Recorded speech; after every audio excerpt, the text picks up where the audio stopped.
Hello, this is the Chart Profit video, Friday 16th of December, approaching 2.5 hours into the trading day. This from the pre-open today. We're looking at the E-mini S&P. This level down here, 2200, is the minor, actually 6-week point of control. All the value areas since early last week when we found support at this level have been printed above that level, which is strong price allocation until the E-mini, either the E-mini prints some time below that level, putting it in a weak position, or that point of control moves. The E-mini in the longer term remains in a strong price location. So you can see here on Wednesday, Thursday, Friday last week we had aggressive buying. This week, by the way, we've moved over to the March contract and we saw aggressive selling, a marked aggressive selling. That's red at bottom on Wednesday this week. These are usually tested within 1 or 2 days, 80% of the time. Yesterday's value area was an inside value area, and as I said today, any short-term negative implications of this aggressive selling here would be negated if the E-mini prints above 2272, which was the high of that day. Did say with red being marked, new longs are eliminated for me, at least until significant buying, which is green, is marked again. And in the day frame here, in the small time frame, I've said there is a minor, that's a 10-day point of control now at 2252.50. Price relative to that level would be useful to monitor intraday minor strength and weakness on the smallest time frame. So that's 2252.50. And if we just look at that on a live 5-minute chart here, this level, you can see since the open up here, we have actually tested it and bounced a little.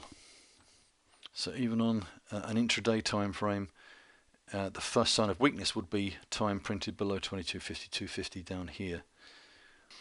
Looking at the breadth chart here for New York, data through Thursday, these two bottom indicators remain above their important levels. This 5-day moving average of the net new highs 25 indicator is above 0, and the percentage stocks in my New York list above their 50-day moving average is well above the 50 level.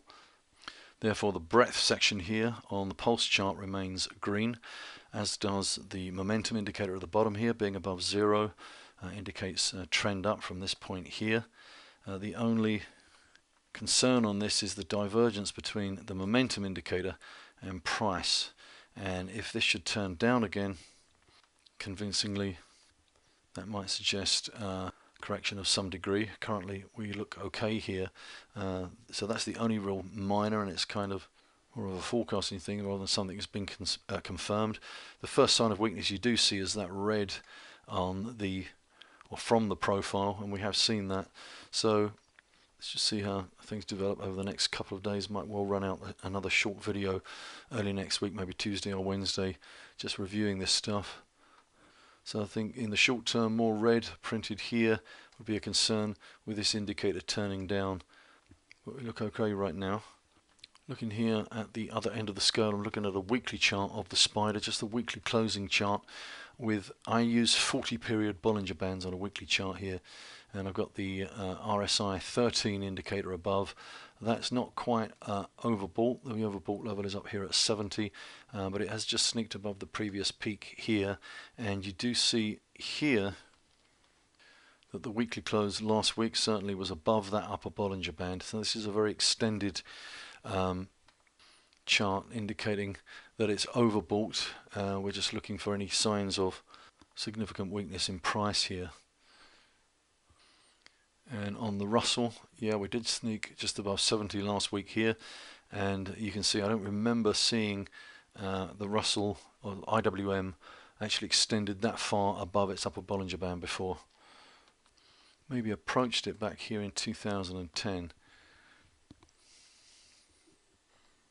In line with that overboughtness, we're seeing some sentiment indicators that are getting rather extended.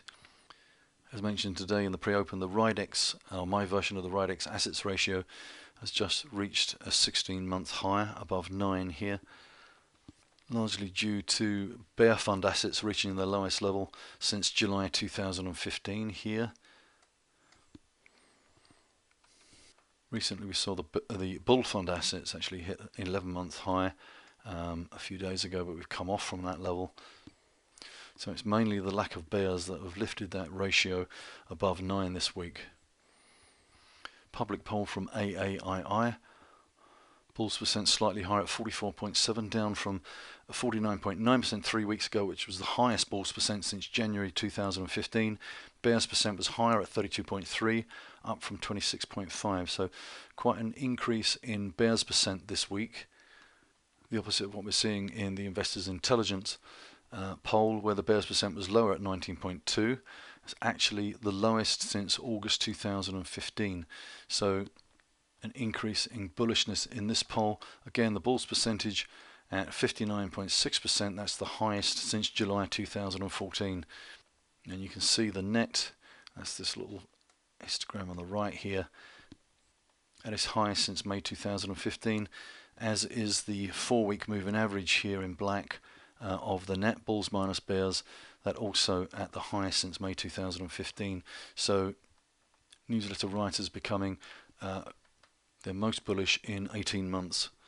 Lipper US fund flows reported equity fund, including ETF inflows of 6.8 billion in the week to the 16th of December. That's a high inflow this week. There was we lost a big inflow from 4 weeks ago, and you can see the 4-week flow number in black here has actually come lower. Just 2 weeks ago that hit 23.36. That was the highest since March 2015. But on a 4-week rolling basis, we've seen some outflow. That's heading back towards zero here. Moving on to bonds, this is TLT, the T-bond ETF. This level here at 117.15 is the major point of control. It's been marked for months on here, years actually, and we have seen an incredible sell-off, and we're back to that level over the last few days and looking for support. Not convinced by the price action since that point. Let's zoom in. As you can see, we've kind of held it really well here. So often you'll see that we'll get a little bit of support and a bit of what looks like basing, and then we see it do this sort of thing. So price down here below 117.15 will be extremely weak price location. The more time spent below that level, if we see it, the more expectation that this chart would move lower. But currently we're holding on. This isn't wonderfully clear, but it is actually GLD on a weekly chart, and I put those 40-period Bollinger Bands on here. You can see GLD below that level, below that lower Bollinger Band. No levels that are significant down here, no significant points of control or halfway points or anything. But it's really oversold. It's really been battered over the last few months. And you can see here the RSI that I talked about earlier, the 13 period, is below that 30 level. You see here on the daily chart that sort of the trend down resumed with even more gusto this week with the rise in the dollar index, or the dollar generally. If we look back to the low in November to this level here in June, halfway point comes in here just below 116, and the first safe sign of strength would be price printing time back above that level. Okay, I'm going to conclude the video at this point. We'll run out another on Tuesday or Wednesday next week, maybe a little more emphasis on the currencies.